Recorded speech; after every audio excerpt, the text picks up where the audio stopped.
Life a Man's podcast. I'm your host, Kyle Thompson. Let's get into it. All right, guys, a little bit of a somber one today. Obviously, the name of the podcast is Foxhole Funeral, and there was a death to a very, very special person in one of our foxholes this week, and that was the death of David Paul Arrington. So he is the father of a guy in our foxhole who we'll talk about here in just a second. But we attended his funeral, and I'll get into the we part of it here in a little bit. And so this man died of COVID-19. He died and he left behind a wife, 2 children, grandkids, and of course, as with any funeral, it was a very, very sad time. This is the first person that I know of kind of in a personal context that has died from COVID-19. Obviously, we've talked a lot about COVID-19 on this podcast, about how it's, not nearly as bad as our reaction, but obviously there are deaths. There are well over 300,000 deaths in the United States as of today, and one of them was David Arrington. So the funeral was, a social distance funeral, mask required kind of a deal. They had several overflow rooms just to kind of accommodate the social distancing that were going to be part of this.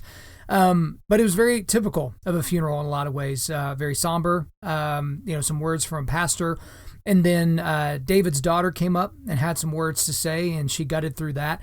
But then it was the words of a guy from my foxhole, JC.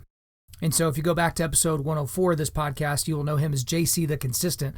And if you want to know why I called him that, you can go back and listen for yourself, episode 104. But JC got up to do a eulogy for his father.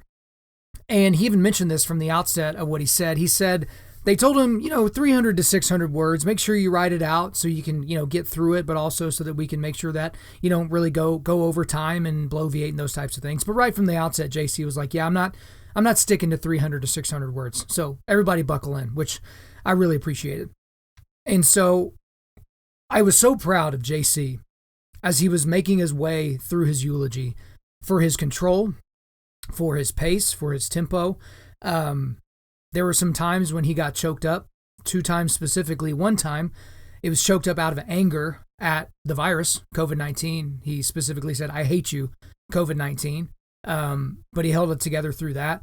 He told a amazing story about a nurse, and I guess I can go ahead and tell it because y'all don't know where this all took place. But at a certain point, JC's father, Dave, was not doing well. He frankly wasn't doing well from the moment he came down with symptoms of COVID-19.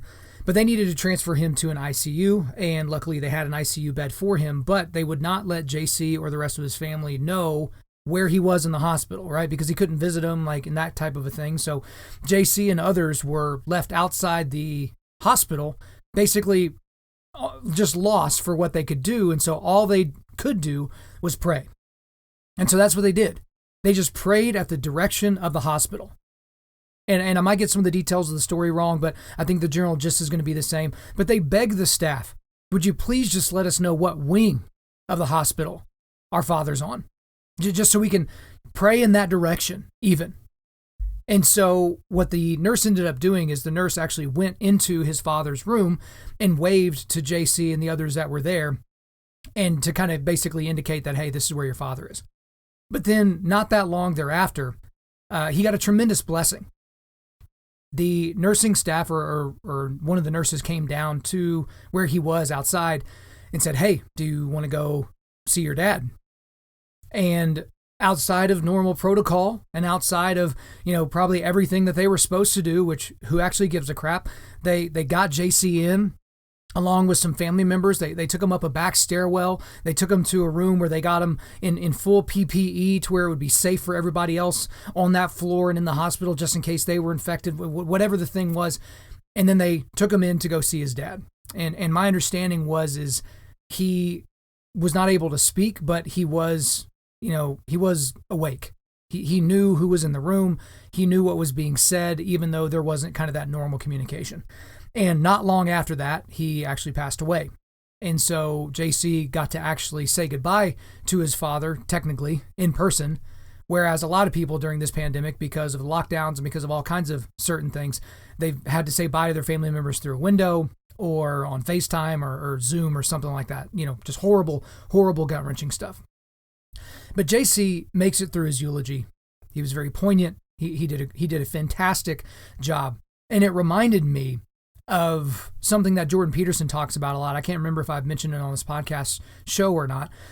But he talks about how, as a man, you should try to have the strength, to generate the strength to where you can be the person that everybody depends on at your own father's funeral. Because when you think about that, even if your father's healthy or if your father's already gone, that's a visceral feeling you get when you hear someone say that. Be the guy that everyone can depend on at your father's funeral. When you're just wanting to wail and just go nuts and, scream at the world and all that, you can't. Because people need to depend on somebody. So why not make that person you? And that's what I witnessed with JC, the consistent. That's what I witnessed in the run-up to his father's death. And I witnessed it firsthand at the funeral. This young man walked down the aisle with strength, and his sister was on one side of him and his mother was on the other side. And, JC is essentially dragging these women, holding them and carrying them down the aisle, using his strength. He was the anchor point for that family. And that was obviously a physical manifestation of that truth, but even not physically, even just figuratively, he's been that for his family up until the death of his father, Dave, and thereafter. But there's something that I want to kind of talk about today, something that I noticed, because even in all of the emotion and the negativity of what was going on in that type of a setting, when you're at a funeral for someone that died of a virus, I saw some things that I found that were very interesting. So again, this is JC the Consistent. This is a member of my Foxhole. And after the service, you don't have kind of the normal receiving line for the guests and the family. They basically took the family and put them in the choir section of the stage. And everyone, whenever they opened the casket, you could essentially walk by the family, but they were probably about 15 feet away or so. So you couldn't touch them, hug them, kiss them, give them a handshake or any of that type of a thing. And the interesting thing about the funeral is who showed up. Because JC's Foxhole showed up. There were 11 of us at my count that showed up from his Foxhole. This is our Sunday night crew that reads books together, trains jiu-jitsu, works out, does life together. And it was brutal, man. Not being able to go and give him a hug and all that, just, walking by and just patting my chest saying, brother, I love you. That kind of a thing. He probably couldn't even hear me because we all had masks on. But before I really continue with my story and with what's going on with the funeral, I want to kind of go back to episode 104 of this podcast, Your Foxhole. Because I talked a lot about what a foxhole is. And just to go through very, very briefly, I talked about how to identify a foxhole guy. And I gave you 7 ways to help you identify who those guys are. 1, a guy you see often. 2, a guy that is available. 3, a guy that you've watched make improvements in their life. 4, a guy that seems to always be striving. 5, a guy that quickly identifies mistakes he has made and moves to remedy them. 6, a guy that doesn't mind confronting you or others. And 7, a guy that voraciously loves their woman. JC checks all those boxes for me, but that's how you identify a foxhole guy. And then I also talked about what a foxhole guy isn't. And I gave you 7 of those. A foxhole guy is not a pussy, a complainer, an excuse maker, a settler, an addict, a womanizer, or a bum. I even talked about how you could find foxhole guys. I get a lot of emails from people all over the world like, how do I find foxhole guys? How do I develop it? And I just kind of threw out some examples. It could be your family. It could be people at your church, which I urged everybody to proceed with caution. More on that in a second. Your jiu-jitsu academy, your gym, your social club at work. There are other places to find those foxhole guys. Now, I even talked about how you can kick guys out of your foxhole, which I won't really go into here. But when you get your foxhole started, there are some things that you should do. And I talked about how you should meet weekly. You should actually do stuff together. You should go on an adventure at least once a year. Just basically do life together. You should be vulnerable with this group of people. You should never stop pushing one another. And there are others. But here's to kind of pick back up, because that's the foxhole concept. That's what a lot of you guys have attached yourself to. And in later podcast episodes after 104, I talked about 3 a.m. friends, right? Those guys that are, you call them at 3 o'clock in the morning, you can already hear them putting on their boots and grabbing their keys because they're ready to head to you because they know if you're calling at 3 a.m., it's something bad. But as I'm sitting there at the funeral, I'm kind of looking around because, you're looking for people that you recognize or, someone that you might need to say hi to or something like that, just, scanning the room. And there's one thing that I noticed, and it was who was there, but also who was not there. Because who was there, as I've already mentioned, was JC's Foxhole. This ragtag group of guys that gets together on Sunday nights, and we get a little rough and tumble play in, and we read books and kind of do all that stuff. But you know who wasn't there? His church family. Supposed family. Because this guy, JC, and I, we were in a Sunday school at this particular church that we go to for a very long time together. And then, I kind of split off into another Sunday school group. It wasn't like a bad split. It was just, hey, the group got a little big. And so some people went over here and some people stayed. JC stayed. And so he has been in this Sunday school group, right? It's a couple Sunday school group. Everyone's, in their, 30s and 40s, 2, 3, 4, 5 kids, that type of a thing. There was one guy from his Sunday school that decided that it was worth their time and effort to drive from Oklahoma City to El Reno, about 50 minutes, 45, 50 minutes, depending on how fast you drive, to support JC at his father's funeral. One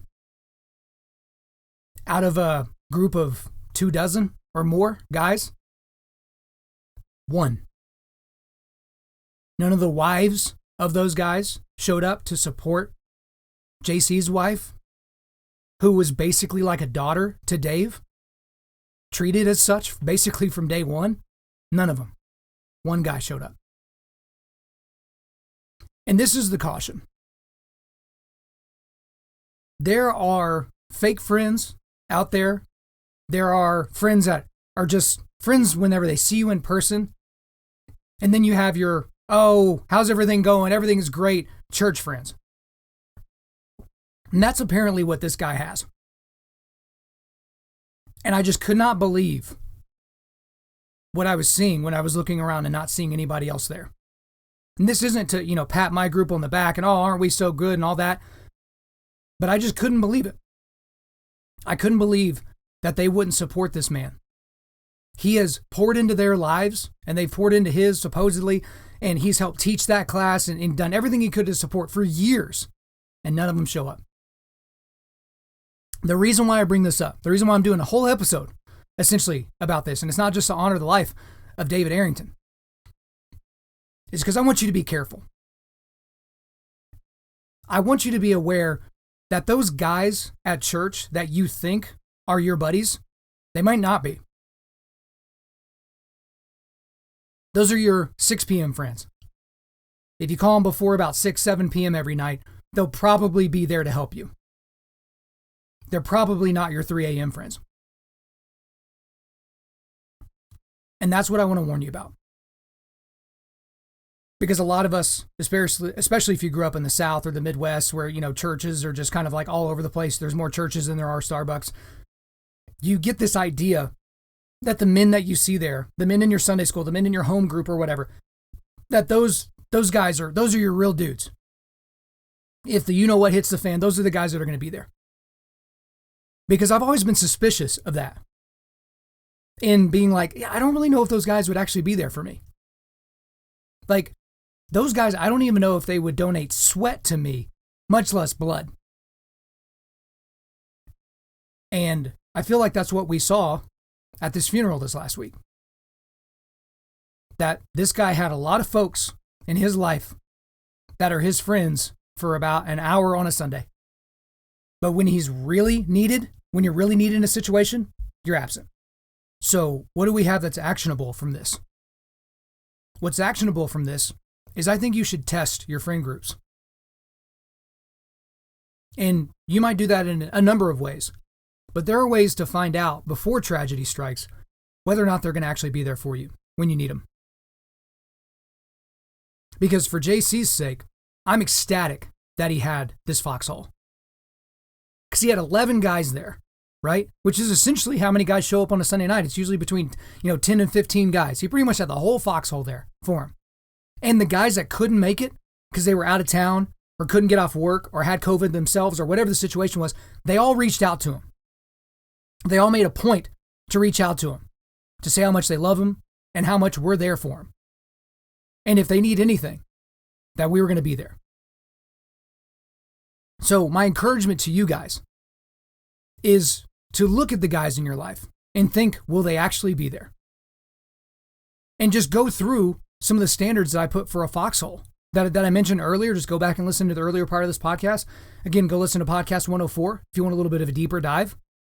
Because if these guys don't check those boxes, I mean, they're probably not going to be there for you.